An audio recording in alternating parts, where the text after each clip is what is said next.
Presentan Chilevisión Noticias. ¿Cómo están? Buenas noches, bienvenidos a las noticias por Chilevisión y CNN Chile. Vamos a revisar la tensa jornada que se ha vivido en el norte de nuestro país, donde hay personas que han sido heridas, hubo lanzamiento de bombas Molotov y detenidos también después de que Carabineros desalojara a familias migrantes en Iquique. Roberto Cox está precisamente en esa ciudad para contarnos. Roberto, buenas noches. Hola Karina, ¿cómo estás? Efectivamente se vivió una jornada muy tensa hoy en Iquique, cuando en horas de la mañana Carabineros llegó hasta la Plaza Brasil para desalojar a la gran cantidad de inmigrantes venezolanos que estaban en el lugar ya hace varios meses. Son alrededor de 150 familias las que estaban en ese lugar en carpas, con condiciones sanitarias deplorables, sin distanciamiento social, sin uso de mascarillas y sin siquiera tener baños. Así que finalmente se dio pie al desalojo que había sido ordenado por el gobernador provincial con fecha 1 de julio de este año. Pasaron casi 3 meses para que finalmente se realizara, se llevara a cabo este desalojo, donde presenciamos escenas muy tensas, escenas, yo te diría, Karina, inéditas, de enfrentamientos entre chilenos, venezolanos, enfrentamientos con carabineros. Tú bien decías también, hubo heridos, el lanzamiento de una bomba Molotov, 9 detenidos, también agresiones a carabineros. En fin, fue una jornada muy tensa, porque acá en Iquique también la relación con los inmigrantes venezolanos, que cada día son más en las calles de esta ciudad, está también muy tensa. Mañana al mediodía se va a realizar una marcha organizada por iquiqueños que están contra la inmigración ilegal en esta ciudad. Recordemos que Iquique es la primera ciudad de entrada hacia Chile de estos inmigrantes, luego de que la mayoría de ellos cruzan por el paso en la frontera, por el paso de Colchane, en la frontera de Bolivia con Chile. Los invito a escuchar, a que vean el ambiente de lo que se vivió hoy en la Plaza Brasil, cuando llegó Carabineros para desalojar a quienes estaban en el lugar.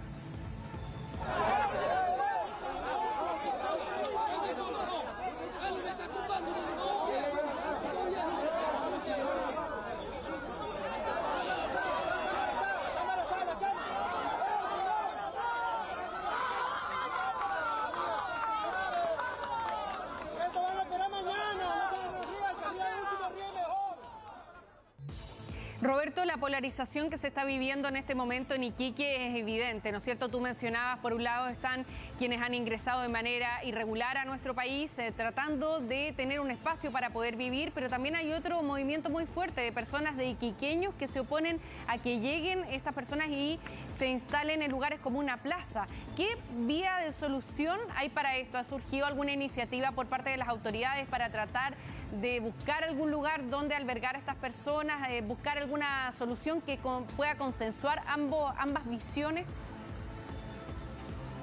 Es la pregunta del millón, Karina, porque tras realizarse el desalojo uno podría pensar que había una solución de por medio, de que esos venezolanos finalmente iban a ser reubicados en algún albergue, alguna residencia sanitaria, algún gimnasio, por ejemplo.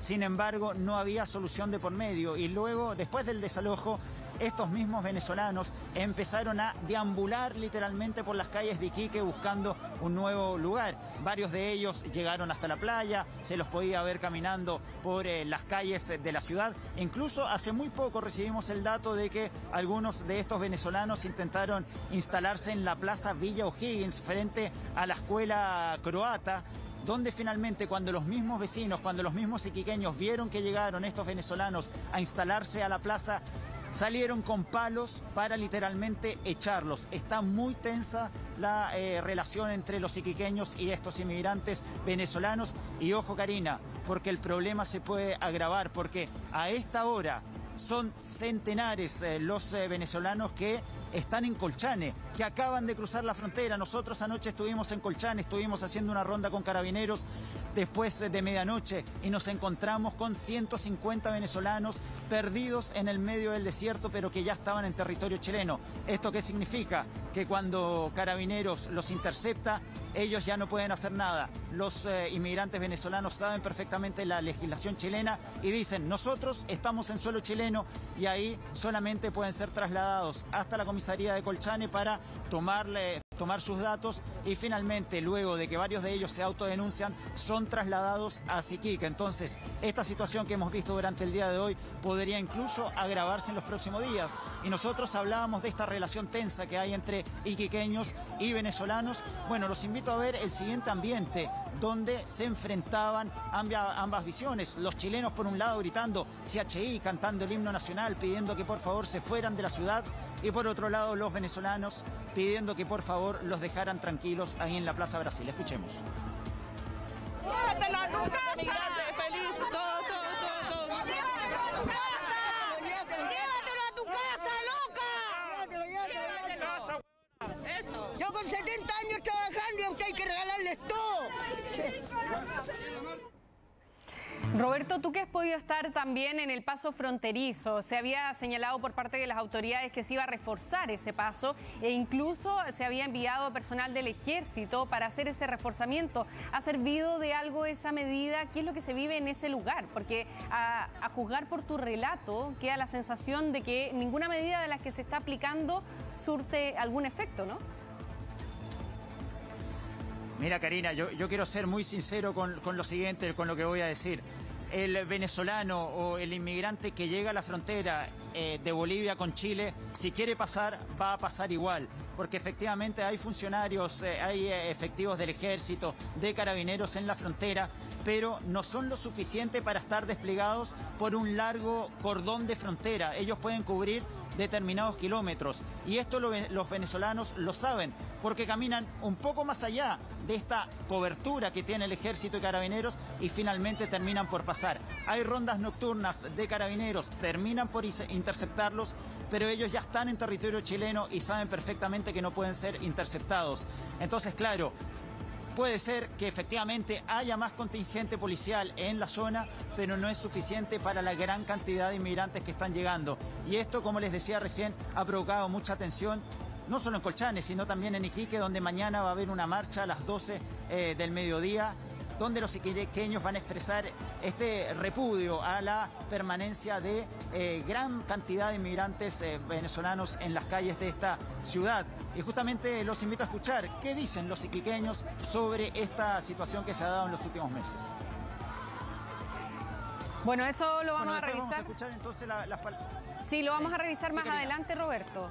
Pero aquí me gustaría hacer hincapié en que no hay una sola visión de cómo enfrentar el tema y eso también es en lo que has insistido tú, ¿no es cierto? Que has vivido de cerca esta realidad. Esto más bien es una crisis humanitaria y ni siquiera a nivel global está resuelto. Hay distintos países que en este momento están viviendo una situación como esta y nadie tiene una receta para poder enfrentarla, menos nosotros. Así que es un tema que se tiene que abordar desde distintas perspectivas y esperemos que se puedan aunar criterios. El gobierno ha insistido durante esta jornada en que va a expulsar a los migrantes ilegales, irregulares que han ingresado a nuestro país, pero esperemos que todo se pueda realizar con el mayor respeto también a las condiciones humanitarias, ¿no es cierto? Que dentro de todo es también importante consignarlo. Mira, Karina, ayer cuando estuvimos con varios de estos inmigrantes en Colchane, les comentábamos las últimas palabras del ministro del Interior, Rodrigo Delgado, que había señalado que estos vuelos de expulsión se iban a retomar.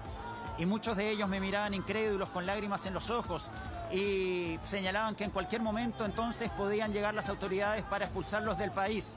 Y me señalaban que esto sería una pesadilla para ellos porque llevan cerca de 3 meses caminando desde Venezuela, pasando por Colombia, Ecuador, Perú, Bolivia, y que ellos no quieren ser expulsados, que vienen a trabajar y que no quieren pagar los platos rotos justamente por quienes vienen a delinquir. Están muy preocupados por estos vuelos de expulsión, quieren regularizar lo antes posible su situación para empezar a trabajar y como tú bien decías, Karina, es un problema de una solución muy compleja que recae en este caso en las manos de Chile, porque todos estos inmigrantes que salen de Venezuela quieren alcanzar sí o sí Chile y no quedarse en el camino.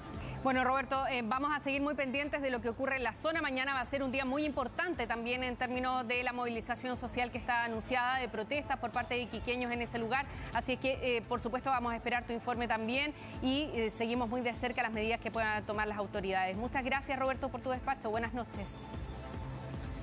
Que estén bien, nos vemos.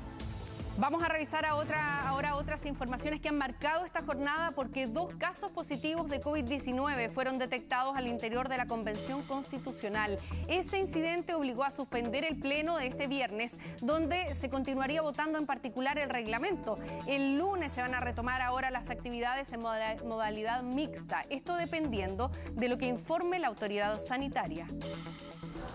Este viernes la Convención Constitucional amaneció con una noticia inesperada. Muy temprano, por la mañana, comenzó a circular la información sobre la detección de 2 casos de COVID-19, un convencional y un asesor, lo que encendió las alarmas. Estamos buscando los protocolos para resguardar la salud de los trabajadores, de los constituyentes, de las constituyentes. Hemos suspendido el inicio de la sesión de las 9:30 para las 12. Y aquí estamos a la espera, afuera bien ventilado, viendo qué va a pasar. Pero ayer estuvo también súper ventilado, paramos cada 2 horas, cosa que no habíamos hecho siempre. No tengo mayor información, solamente lo que ha llegado por WhatsApp de los mismos compañeros y compañeras, nomás, nada más. La reacción fue rápida, pese a que no todos los convencionales sabían con exactitud qué sucedería. Durante la mañana se avisó que la sesión se suspendería hasta por lo menos el mediodía para esperar la resolución de la autoridad sanitaria, pero la mesa tomó una decisión. La mesa de la convención decidió suspender finalmente la sesión de hoy día, donde además se aprovechará a revisar todo el sistema que permitiría una votación masiva y un funcionamiento de la convención completa de manera telemática. Las medidas para los contactos estrechos son mantenerse en aislamiento al menos por 11 días, y eso significa que las personas que viven en regiones no pueden trasladarse a sus residencias habituales, y las personas que vivan en Santiago no pueden pernoctar en un domicilio con otras personas. Por lo que las personas categorizadas como contacto estrecho por la Seremi de Salud deberán hacer su cuarentena en una residencia sanitaria. Inmediatamente se comenzó a realizar la búsqueda activa con test PCR en el ex Congreso. No creo que sea necesario aplazarlo mucho más. La velocidad de las votaciones ayer demuestra que estamos avanzando rápidamente y por lo tanto esperemos que esto no pase a mayores. Desde la convención esperan retomar la votación del reglamento a partir del lunes y así no retrasar el despacho del texto ni el cronograma.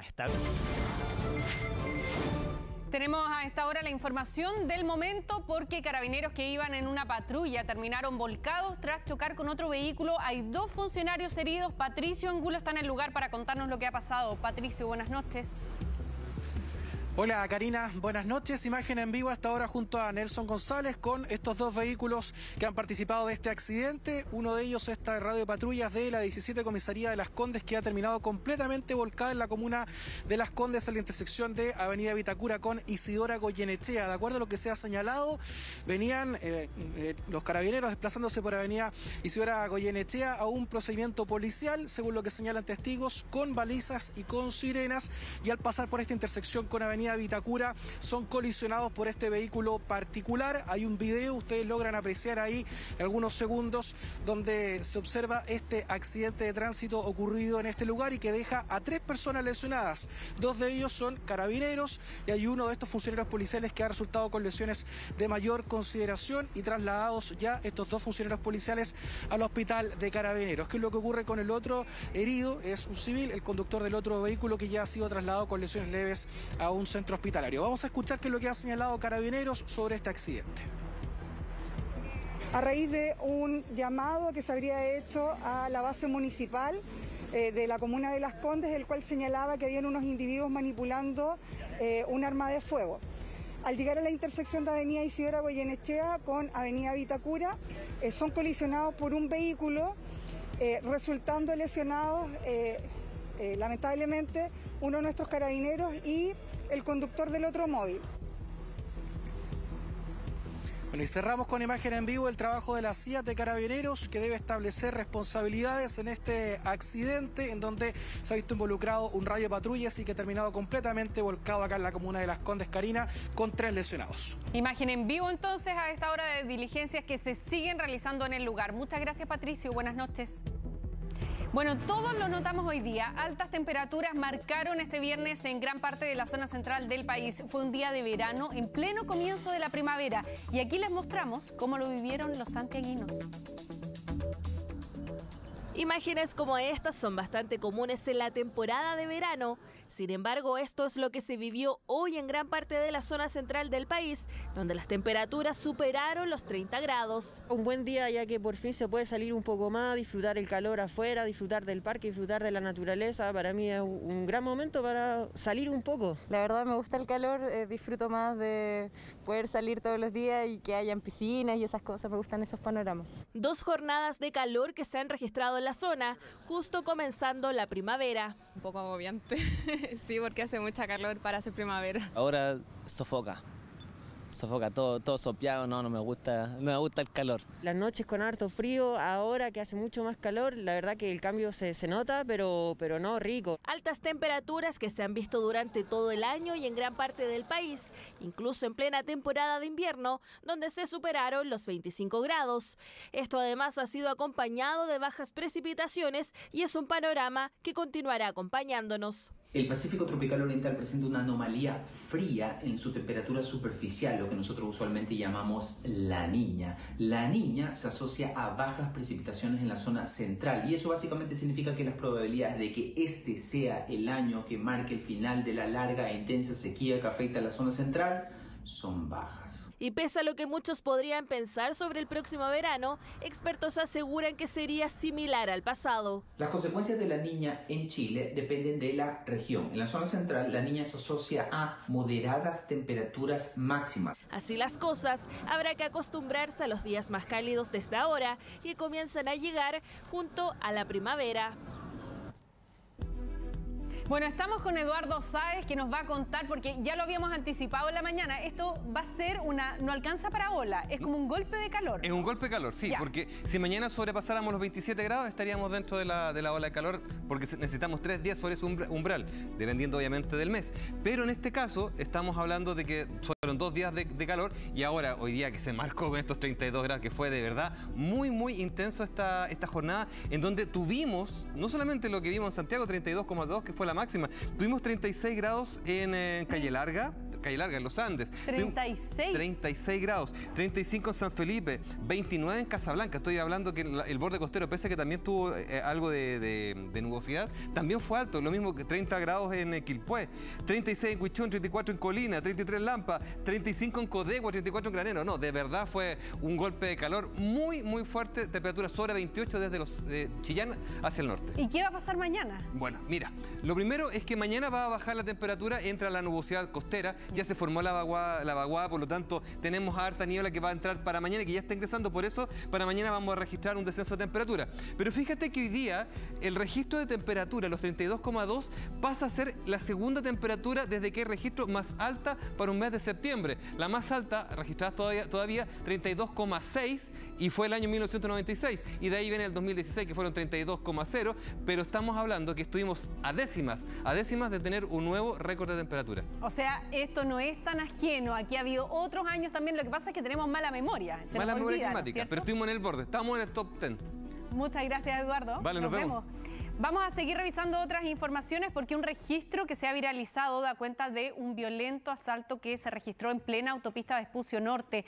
Esto ocurrió con el modo de la encerrona con otro vehículo y aprovechando un taco que había en el lugar, 3 delincuentes robaron un auto de alta gama que a las pocas horas fue recuperado.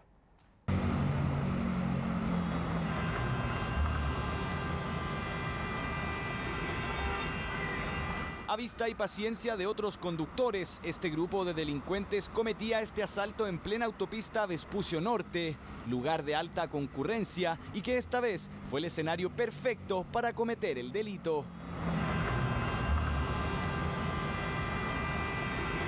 Y se me paró una camioneta adelante. Yo pensé que se había malogrado por tantos motivos que se detiene un vehículo, ¿no? Pero se bajaron 3 compadres y comenzaron a amenazarme pues, con pistola, revólver creo que era. Y entonces me amenazó y me dijo que me iba a matar y todas esas cosas, ¿no? Y a mi jefe paralelamente comenzaron también a tratar de sacarlo del vehículo.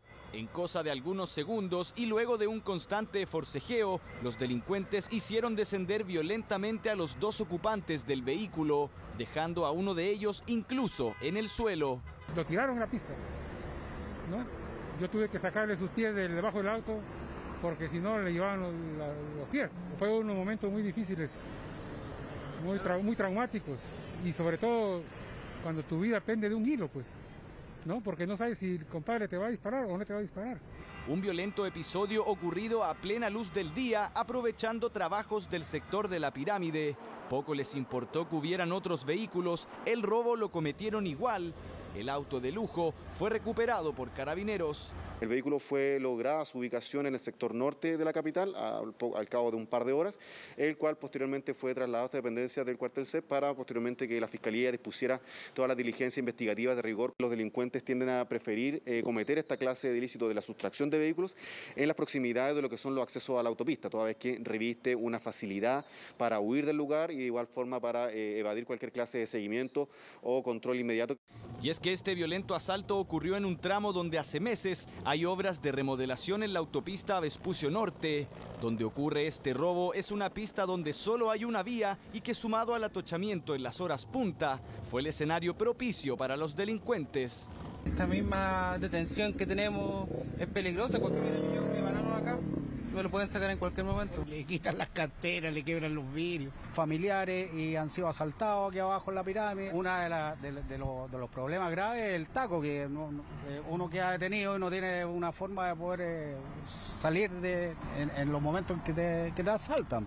Un delito que lamentablemente se estaría replicando en accesos y salidas de autopistas, las denominadas encerronas, que hoy se hacen a toda hora del día.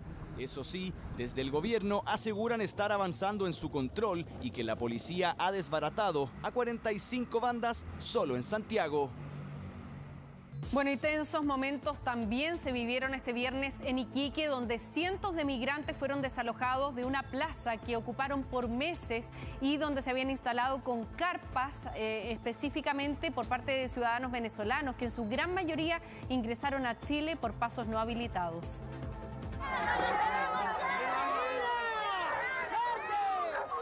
Desmayos, gritos, golpes y empujones. Así comenzaba el desalojo de migrantes venezolanos que durante meses se instalaron en la Plaza Brasil de Iquique. Bueno, llegaron a las 6 piquitos, ya algunos estaban dormidos, muchos se habían ido, ya estaban arreglándose para irse a su trabajo. Y ojalá Dios tenga misericordia de todos ustedes, todo lo que nos están haciendo. Aquí hay niños. Y no lo hagan por nosotros, háganlo por esos niños que están sufriendo ahorita en estos momentos.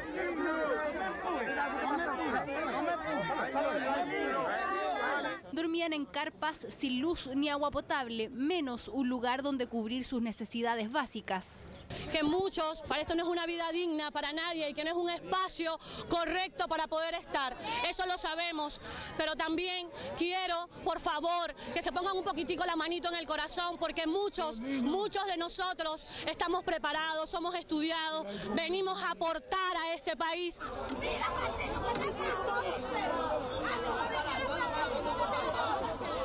El desalojo se extendió hasta pasado el mediodía. Hubo lesionados, detenidos e incluso la utilización de elementos incendiarios. La orden de desalojo se emitió en julio. Se le ofrecieron algunas salidas, hubo gente que salió de ahí, pero también hay una rotación de personas que vuelve a estar en ese punto con los problemas que esto trae para los vecinos y vecinas también del sector. Por lo tanto, el desalojo fue algo que se había advertido y hoy día se está concretando. Yo soy vecina de aquí del sector y esto es un mugrerío. Si ya Iquique no es Iquique. Queremos circular libremente por nuestra calle. Imagínate si antes nos asaltaban, ahora estamos terribles. Si te fijas, todas las casas encerradas. ¿Es justo? No es justo, para nadie es justo. Ellos defienden sus derechos humanos y ¿quiénes defienden los derechos de nosotros?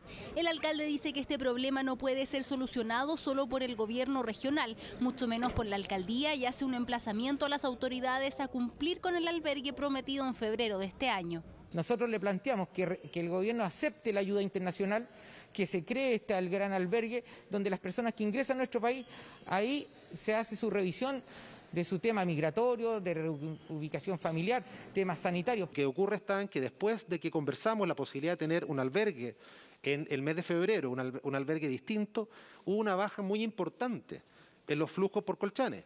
La plaza fue cercada por personal municipal, pero el problema para los migrantes está lejos de solucionarse. Le pedimos a las autoridades pertinentes que nos puedan reubicar en un espacio por un tiempo preciso, un tiempo indicado que nos puedan dar para poder nosotros como padres de familia, responsables de los niños, salir adelante. La solución del desalojo de lugares públicos sin tener una solución de llegada, es decir, de dónde van a ir a parar esas familias, finalmente lo que hace es perpetuar un círculo de pobreza y de ocupación de lugares públicos sin una solución real humanitaria al problema. Aún no está claro quién se hará cargo de las personas que fueron desalojadas y que probablemente vuelvan a ocupar otro espacio público en la zona. Vamos a seguir recuperando todos los espacios públicos que sea necesario y las personas, tal como lo hicimos el 14 de septiembre, junto al gobernador de Iquique, hoy día José Miguel Carvajal, el alcalde Mauricio Soria, donde ellos se iban a hacer cargo de lo que era el tema humanitario.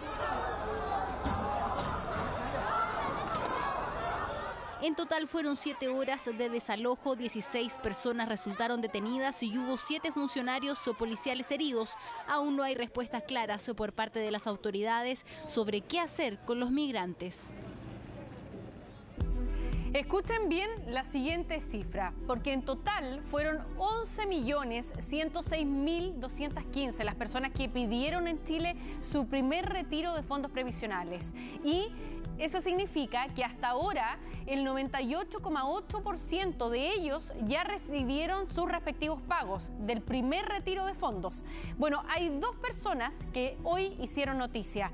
Ellos se trata de ministros que retiraron su primer 10% y con eso, con lo que admitieron hoy día, desataron una serie de críticas.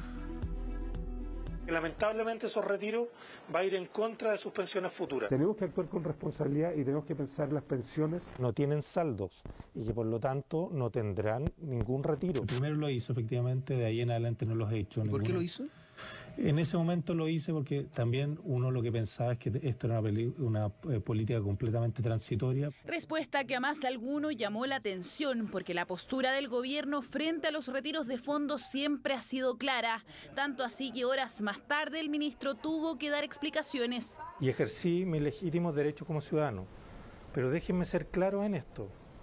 Hoy día la situación económica es completamente distinta. Mismo mensaje mantuvo el resto del gabinete que defendió al titular de Hacienda, quien dijo haber retirado sus fondos previsionales cuando aún no estaba en el gobierno y se desempeñaba como director de Codelco. Era un retiro que no tenía el embargo para autoridades. Los otros retiros han venido con el embargo para autoridades. No era ministro al hacerlo, habrá tenido sus razones, como más del 90 y tanto % de la población que así también lo hizo. Y sobre el segundo, tercer y cuarto retiro, nosotros creemos que no es una política adecuada. Insisten en su rechazo justo ahora que se tramita el cuarto retiro en el Congreso, y es que en La Moneda han hecho varias gestiones para que sus parlamentarios rechacen la iniciativa, aunque siguen las divisiones. ¿Y por qué entonces usted, señor ministro, le pone tanta presión a sus parlamentarios, reprochando la aprobación de un retiro? Tuvo ese temor de que sus fondos fueran a ser expropiados o nacionalizados. Como cualquier ciudadano, ejerció su derecho a retirar su 10%. Pero el ministro Cerda no fue el único que retiró parte de sus fondos previsionales. Así lo reconoció la ministra del Medio Ambiente, quien sacó su primer 10% por una emergencia. Hizo un retiro, no va a hacer más, y ahora espero que nadie ¿Hizo también un lo haga. retiro? ¿Cuál de los 3 retiros? El primer retiro. ¿Y por qué lo hizo?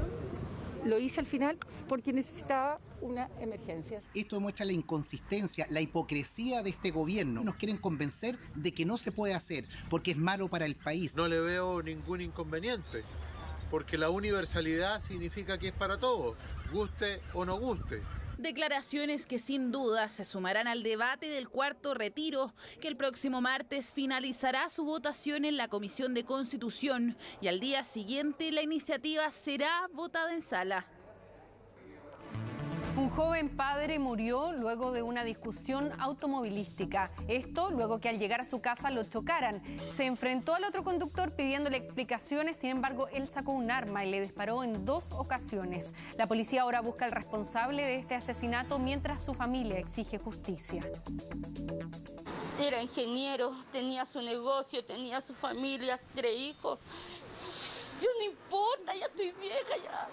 Pero la delincuencia, ¿por qué le arrebató sus padres a mis nietos? Eso es lo que me duele, eso es la delincuencia. ¿Cuándo se ya tiene que ver el gobierno? Ya esto se está desbancando. Es el conmovedor testimonio de la madre de Osvaldo González Duarte, de 30 años, un joven padre que murió luego que un conductor, más allá de cualquier agresión verbal, sacara una pistola y decididamente le disparara mientras iba rumbo a su casa. Esto tras una colisión automovilística. Fue un topón de auto y mi hijo se bajó y el otro tipo se bajó y el otro sacó una pistola y le disparó en la cabeza y en el estómago.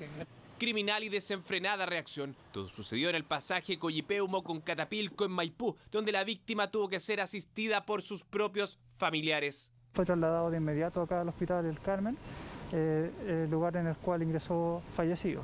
La investigación hasta el momento nos habla de un sujeto que habría disparado y a lo menos habría ido acompañado por una persona. Habría demorado del orden de 30 minutos entre que ocurrió esto y llegó acá. Es mucho tiempo porque obviamente hay una hemorragia muy importante. Un ruido, golpe fuerte así y escucho como que van arrancando unos muchachos para allá.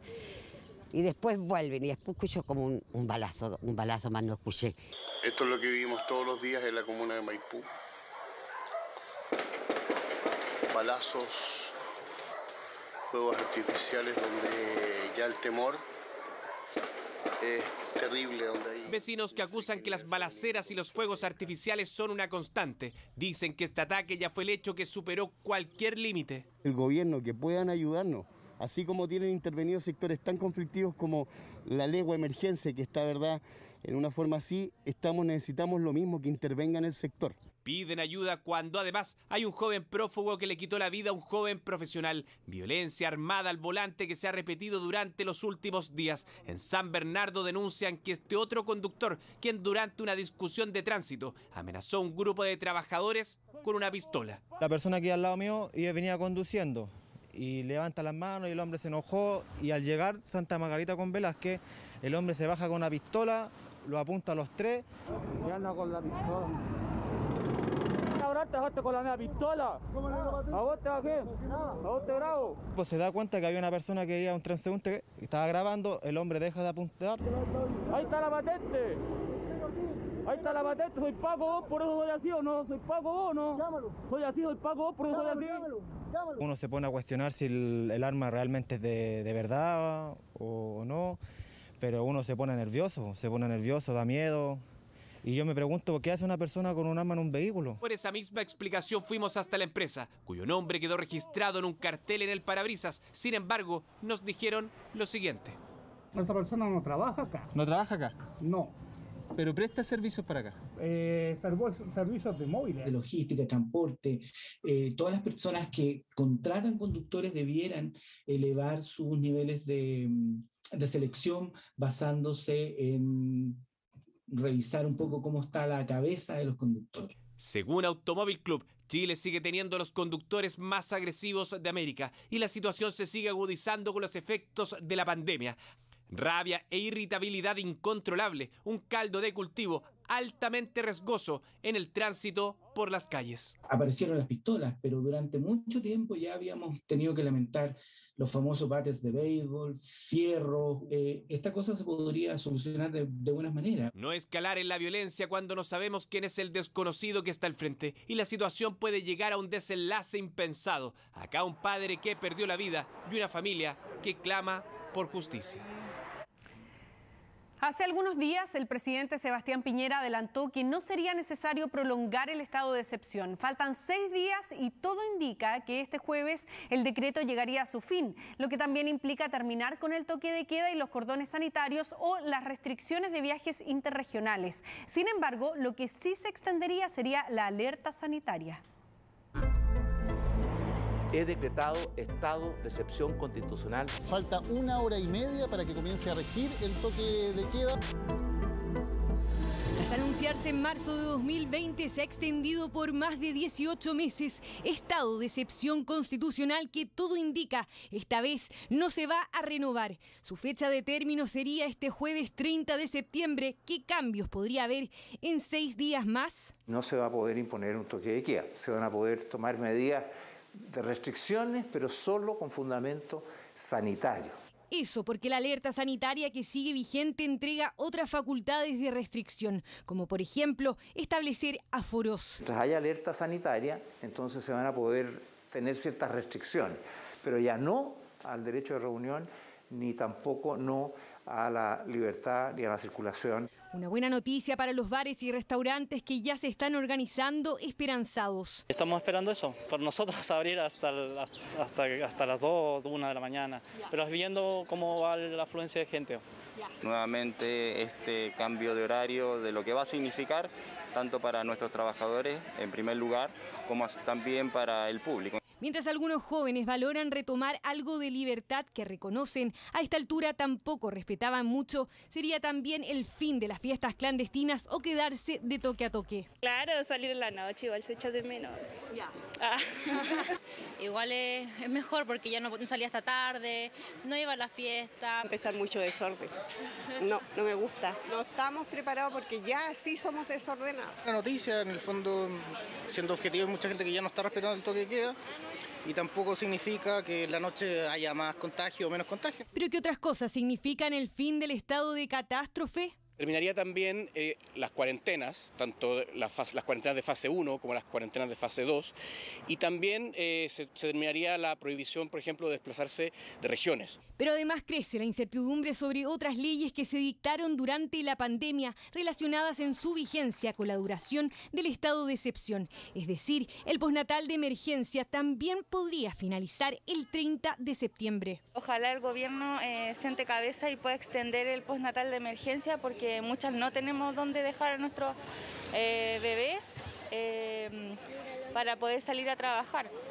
En la medida que se termine ese estado de excepción, lo que correspondería es que el gobierno y el Congreso tramiten legislaciones ad hoc que prorroguen la vigencia de estas leyes. Es inminente que en los próximos días el gobierno debiese anunciar el fin del estado de excepción. Si eso ocurre, insisten, la alerta sanitaria seguirá vigente. Que, por ejemplo, permite regular aforo y las cuarentenas que tienen que realizar las personas en su domicilio en caso de que sean contacto estrecho o estén COVID positivo o en caso de que ingresen al país después de un viaje al exterior. La autoridad sanitaria también podría clausurar o prohibir ciertos lugares de libre acceso, como por ejemplo público en los estadios o centros comerciales, entre otros. Medidas de restricción para seguir controlando la pandemia que aún no termina.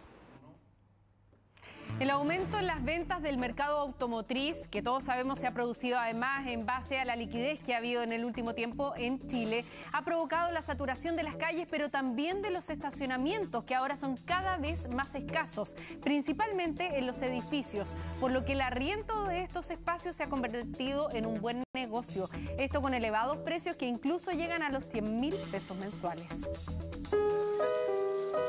Misión casi imposible, pero este conductor estaba decidido a estacionar su auto en este estrecho espacio. No dejaría escapar este lugar porque otro de seguro no encontraría. Es que encontrar un estacionamiento se ha tornado un verdadero dolor de cabeza. La verdad carísimo. Por ejemplo, me estacionaba 1 hora y me salió casi 3.800 pesos. Tuve como 40 minutos aproximados y salió como 1.600. ¿Cómo te parece el precio? Caro. 3.000. ¿3.000 cuánto rato estuviste? 1 hora 10. ¿Te parece caro? Demasiado. En Providencia, por ejemplo, este es el panorama diario. Estacionamientos subterráneos y al aire libre simplemente saturados. Por la seguridad igual, porque aquí se trabaja con radio, se trabaja con sistemas de seguridad, con 1414.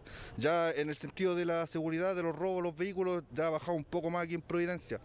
Porque solo durante este año ya se han vendido cerca de 1 millón de vehículos, a diferencia de los cerca de 700.000 del año pasado.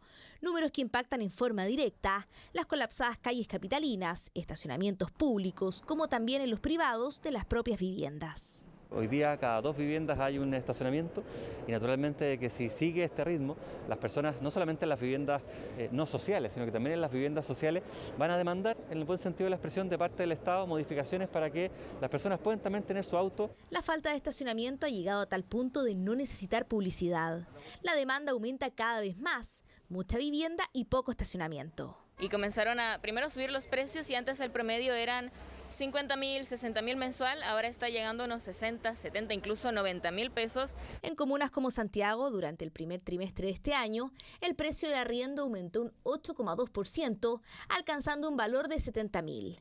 En Ñuñoa, por ejemplo, el alza fue de un 4% y un estacionamiento se puede encontrar a 67.000 pesos. Pero hay otros sectores con valores aún más elevados. Por lo menos en la comuna de Santiago, en la comuna de Ñuñoa, están desde los 50.000 pesos mensuales hasta los 90.000 pesos. Lo que equivale incluso al 30% del valor de arriendo de un departamento. Por lo mismo, muchas personas que no tienen auto y sí estacionamiento lo ven como una excelente oportunidad de ingreso, especialmente para los propietarios de los inmuebles. Se transforma, por tanto, en un excelente instrumento de inversión.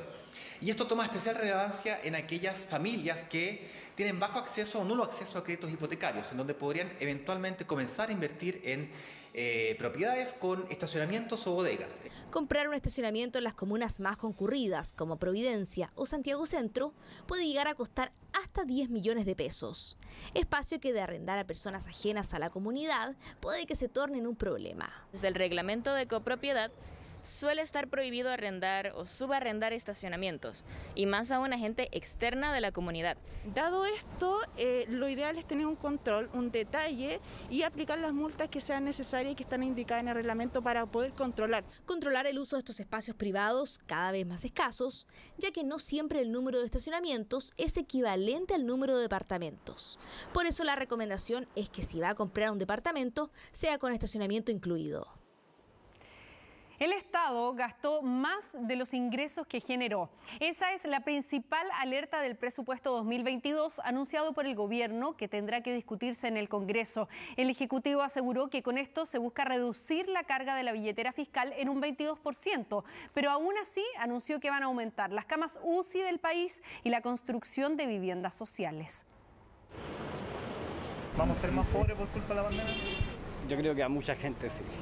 ¿Y qué va a pasar cuando se acabe esto del IFE? No sabemos, porque esta epidemia vino para quedarse. Fernando limpia esta misma fachada hace varios años. Es parte de lo que debe realizar como personal de aseo de un preuniversitario.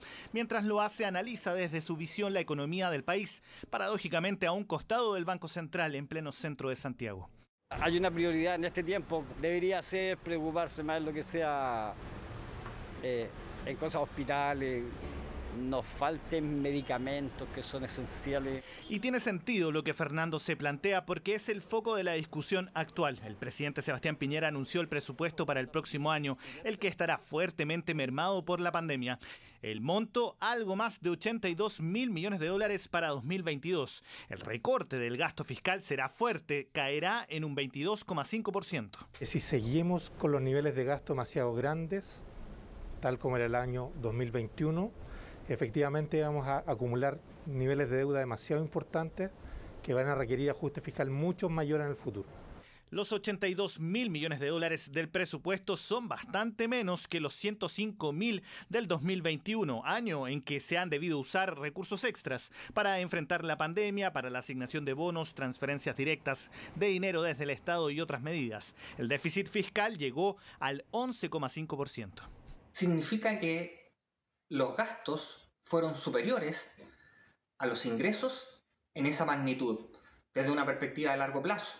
Ese 11,5% de déficit fiscal es el que la moneda buscará reducir rápidamente en 2022 para que alcance un 3,9%. Si esa reducción es efectiva, va a depender de cómo venga los efectos de la pandemia para el próximo año. El efecto reactivador en la economía que tendrá este nuevo presupuesto está en discusión. Pretender bajar el déficit estructural de 11 a 3,9 es algo muy brusco, muy fuerte. Pegar un frenazo así en la economía puede ser muy contradictorio con el objetivo de reactivar. Se concentra en objetivos específicos. Por eso yo diría es reactivador y espero que el Parlamento lo aprobemos El presupuesto considera 10 pilares. En salud se proyectan recursos para continuar con la vacunación por COVID-19 en 2022, entre otros puntos que consideran incrementar la actual tasa de 6,5 camas UCI a 9,5 por cada 100.000 habitantes. Además, se aumentaría la inversión pública en 8,1% para viviendas sociales, diversas obras y para los Juegos Panamericanos y Parapanamericanos 2023. Sigue estando garantizados los pagos del IFE hasta diciembre de este año. Y a partir del próximo año tenemos fondos especiales para incentivar aún más todo lo que tenga que ver IFE laboral. Además de fondos para fortalecer el ingreso mínimo garantizado para quienes tienen las rentas más bajas. La suerte de este presupuesto ahora deberá resolverse en el Congreso. Bueno, hoy día se realizó el remate de 11 obras de la colección de arte del ingeniero comercial Rafael Garay. Solo 7 de ellas fueron subastadas y apenas se recaudó poco más de 9 millones de pesos que se abonarán a la deuda que tiene con bancos y con el fisco y que bordea los 830 millones de pesos. La subasta podría repetirse con las pinturas que esta vez no tuvieron interesados. Lote número 1, no veo ningún interesado aquí en mi pantalla. Pasamos al lote 2. No hay interés, tampoco hay interés. Ahí tenemos una postura, 1 millón, suyo.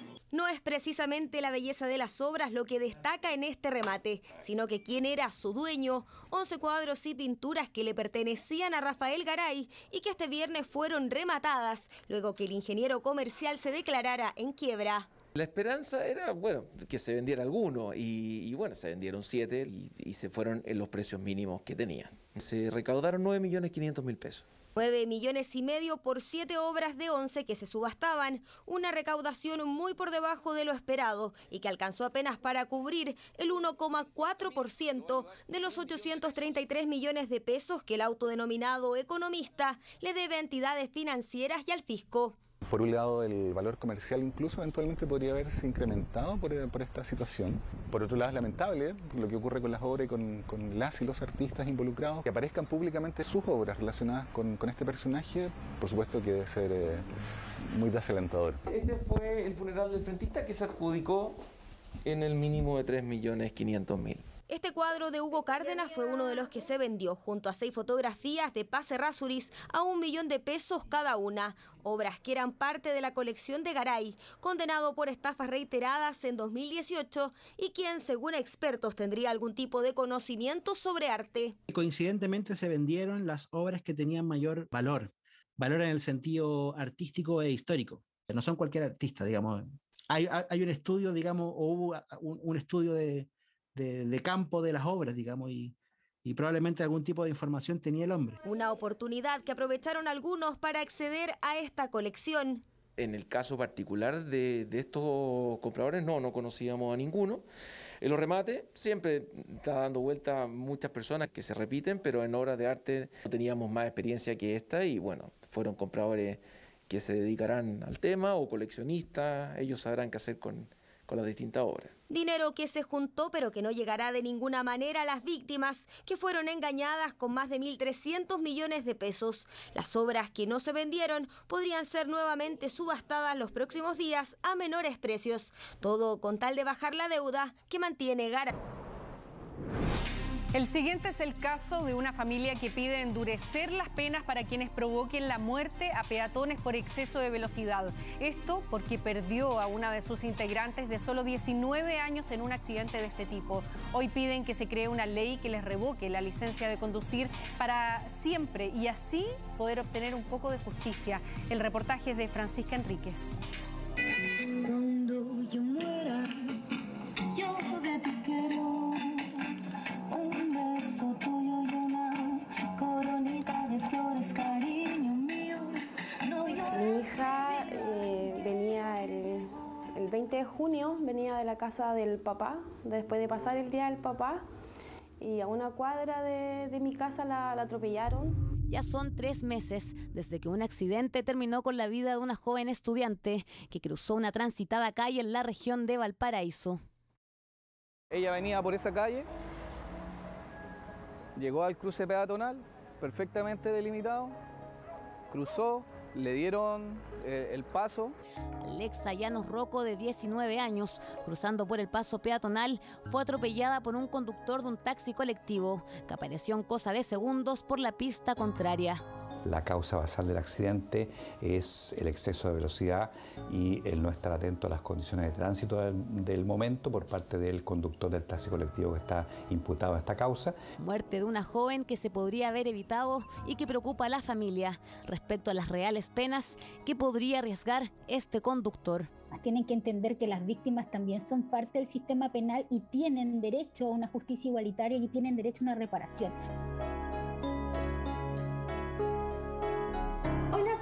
Mi nombre es Alexa Llanos Rocco. El día de hoy les voy a presentar el por qué yo debería estar en su empresa.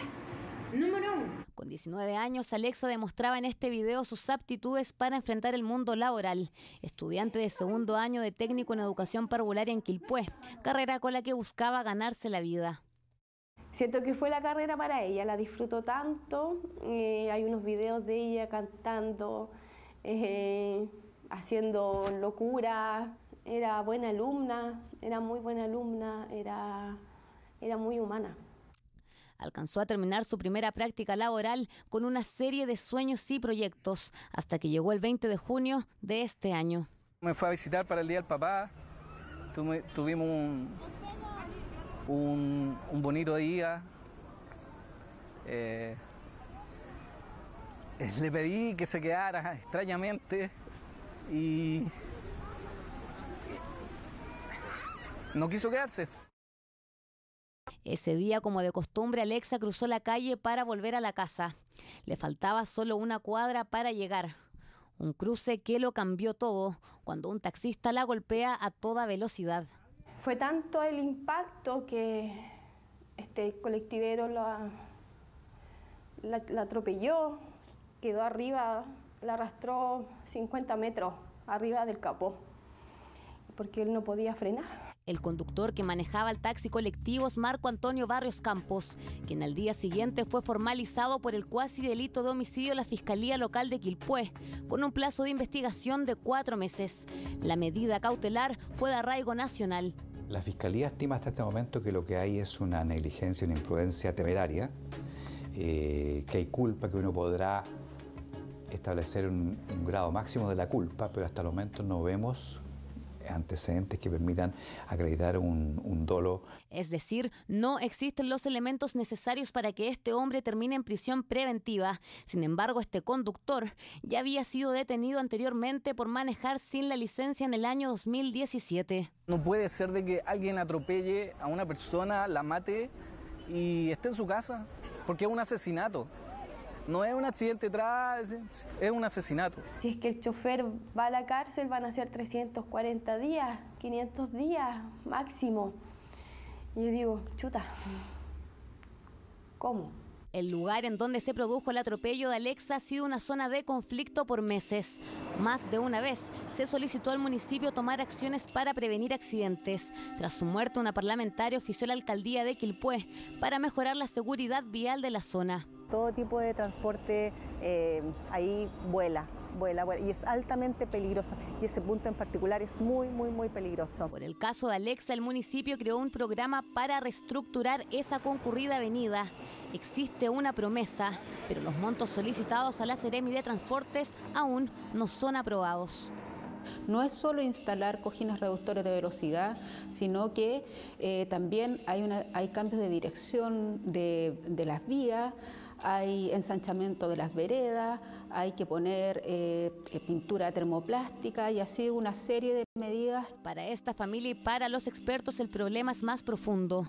Aseguran que la barrera se encontraría en la ley de tránsito cuando se trata de este tipo de casos. Muchos hablan de impunidad.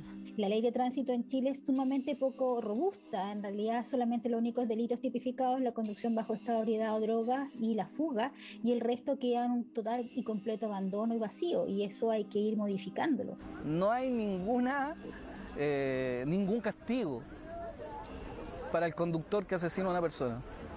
Y a los años después ya estáis manejando. Lo que ellos quieren es que el hombre que le quitó la vida a su hija nunca más vuelva a manejar.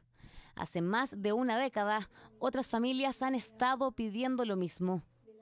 Me estaban entregando a mi hija haciendo los trámites y al chofer lo estaban formalizando y entregando sus documentos. Entonces es una impotencia, yo quitaría la licencia definitivamente. Hace 12 años, Paulette González, una joven de 17 años, fue atropellada por un Transantiago que iba en exceso de velocidad, justamente cuando ella cruzaba por un paso peatonal. Jimena Vargas era la madre de esta víctima y fue la primera en pedir que cancelaran automáticamente la licencia de conducir para quienes provoquen siniestros viales, en un proyecto de ley que no prosperó. Para el Estado, el gobierno, lo que sea, son un número más, pero para nosotros no era un número. Entonces lo encuentro como súper triste. Yo igual me pongo en el lugar de los papás de Alexa porque yo llevo 12 años y tengo la misma pena. Y esta pena no se va a pasar. En Chile, cuando una persona provoca un accidente vial, la suspensión de la licencia de conducir está establecida como una sanción accesoria. Cuando no hay alcohol en la sangre, de aplicarse la ley, la pena máxima es de 2 años, una medida que los expertos piden cambiar. Se llama la licencia de puntos, que efectivamente establece la suspensión de licencia y que se aplica en países como España y como Francia, que inhabilita a conductores que cometen cualquier otro tipo de cuasi delito de tener una licencia de por vida.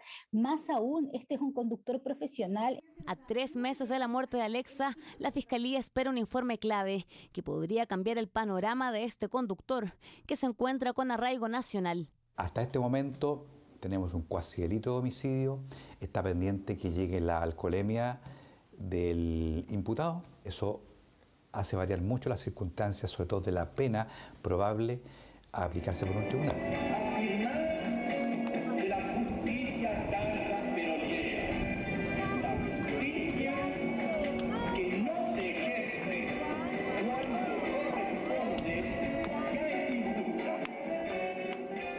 Falta un mes para que se cierre esta investigación y esta es la escena que se repite por las calles de Quilpué.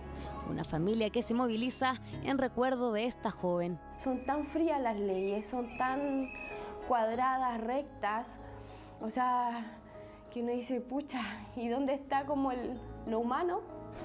Y aquí estamos, tratando que nos escuchen, hacer bulla y buscar justicia.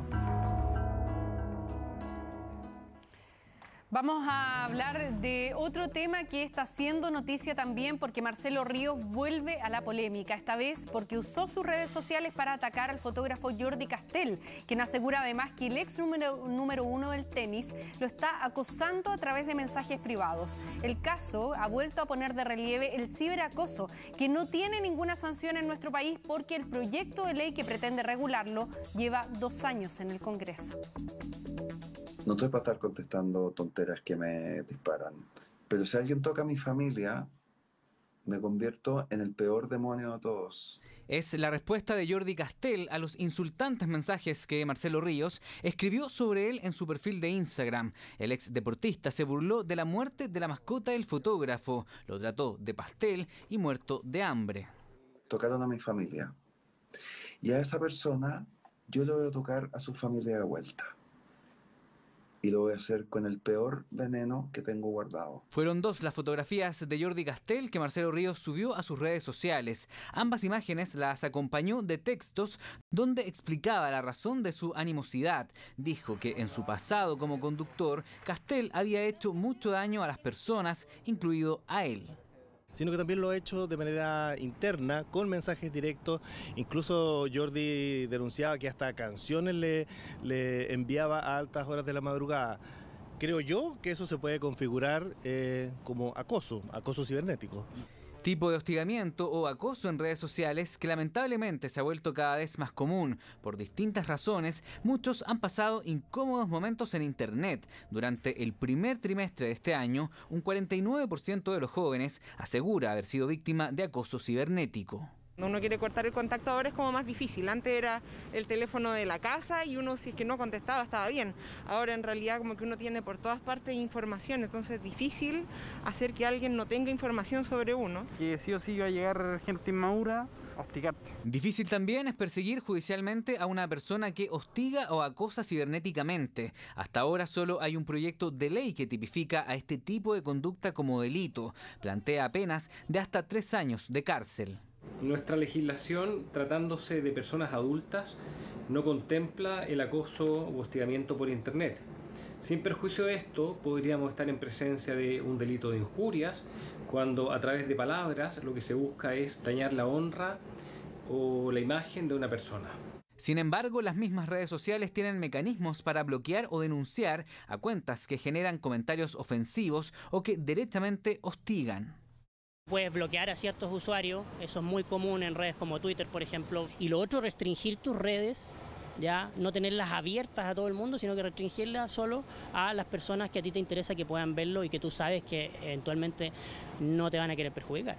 Conductas en Internet que generan impactos en la vida de muchas personas. Un acoso que en algunos países ya se ha tipificado como delito. Hostigamiento que tras este desafortunado cruce de opiniones entre Marcelo Ríos y Jordi Castell ha vuelto a la palestra. El alcalde de La Reina, José Manuel Palacio, sufrió un intento de robo en su casa cuando estaba a punto de entrar. Fue en ese instante cuando vio a sujetos y dio la alerta. Los delincuentes que estaban ingresando ya a su casa directamente escaparon en un auto que los estaba esperando en la entrada del condominio. Usaban gorros y mascarillas y uno incluso tenía un traje con algunas alusiones militares, un traje camuflado. El otro iba con un polerón y había una persona que incluso llegó en short a cometer este delito a la casa del alcalde de La Reina, que finalmente delito que no se pudo concretar. No, bueno, una situación lamentable. Nadie está libre de este tipo de sucesos. Se trataron de meter a mi casa, forzaron una reja, después trataron de forzar también un ventanal. Lamentablemente para ellos el ventanal era difícil de vulnerar, por lo tanto sentí los ruidos, bajé, vi dos tipos y salieron arrancando.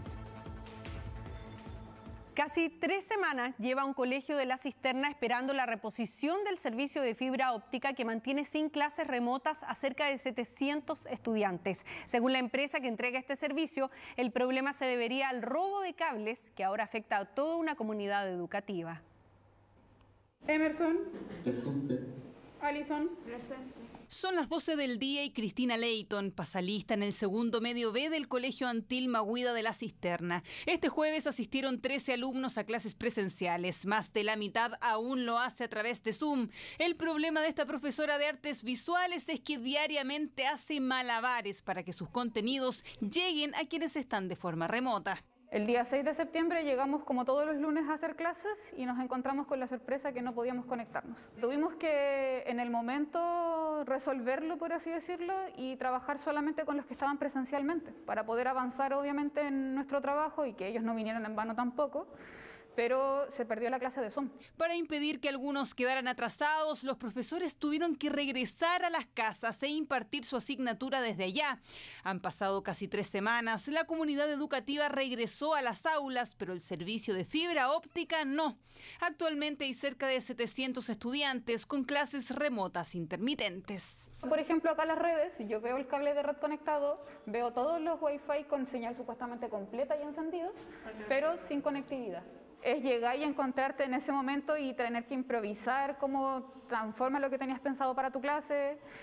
A la vez te distraes porque si tienes jefatura, tus apoderados, tus estudiantes te están preguntando qué es lo que pasa, por qué no puedo conectarme a la clase. Pierde el hilo de la clase, pierde la continuidad y a veces se aburre y muchas veces ya no se quiere conectar de nuevo. Ya son 6 los reclamos que ha hecho el colegio a la empresa proveedora del servicio. Desde Movistar explicaron así la situación. Motivados por búsqueda de material de cobre para luego comercializarlos ilegalmente, delincuentes produjeron el corte de los servicios de telecomunicaciones que, entre otros, afectó al colegio Antil Mahuida de La Cisterna. Parte de los servicios fueron repuestos durante esta tarde, proceso que culminará este viernes con la restitución total de la conectividad. En Movistar Chile hacemos un llamado a la comunidad a colaborar denunciando cualquier acto sospechoso en torno a las redes de telecomunicaciones. Por el tema de que siempre están con estos hechos delictuales, es que ellos deberían prever estas situaciones. Con la educación de los niños no podemos improvisar. Entonces esto provoca también tanto para el profesorado como para los padres, madres, apoderados, nuestros estudiantes, frustración. Por ahora la escuela se las arregla con estos routers que no le permiten una conexión estable, a la espera de una solución que no siga vulnerando el derecho a la educación de sus estudiantes. Estamos de vuelta para contarles que la Cámara de Diputados rechazó el proyecto de ley que buscaba prohibir y sancionar la organización de carreras de perros, especialmente de la raza galgo, lo que generó polémica entre organizaciones ambientalistas. Denuncian que este tipo de actividades se vincula con el maltrato animal. Sin embargo, quisimos conocer la postura de quienes defienden esta actividad.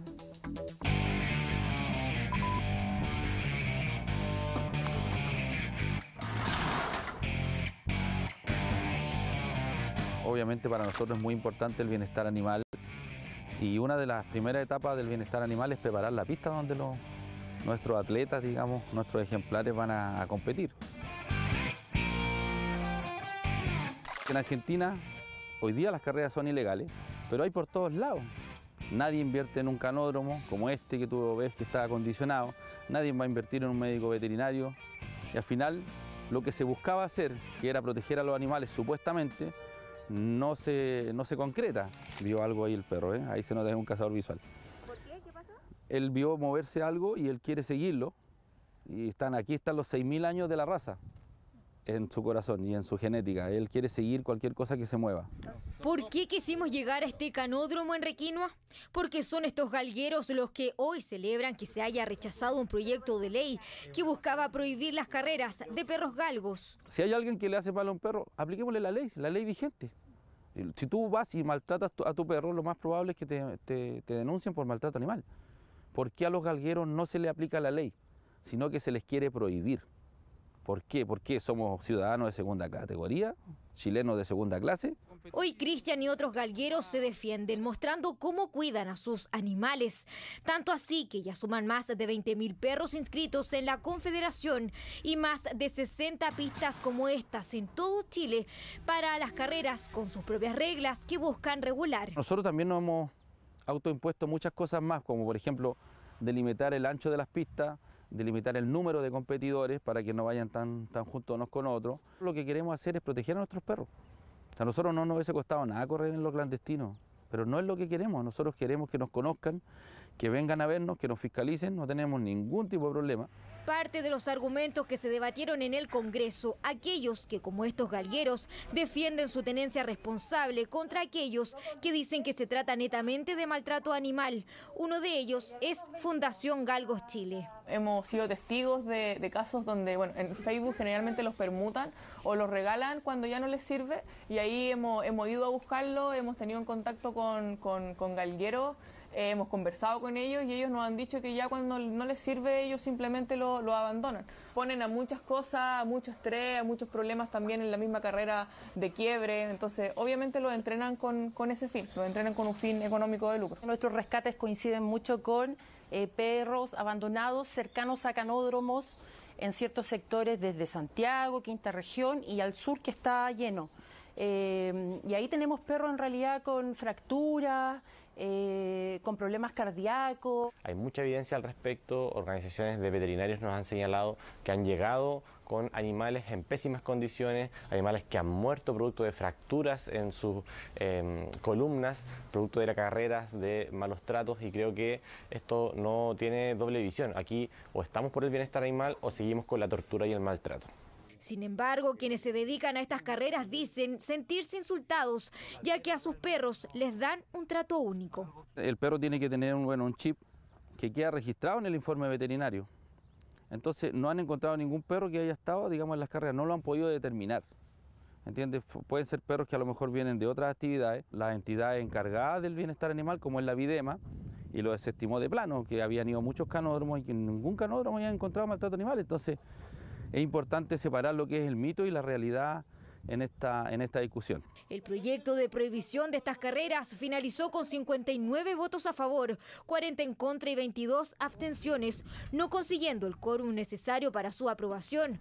Así, quienes luchan por terminar con estas carreras tendrán que esperar un año para ver si se repone el proyecto, mientras los galgueros buscan de forma paralela que estas carreras sean al fin reguladas.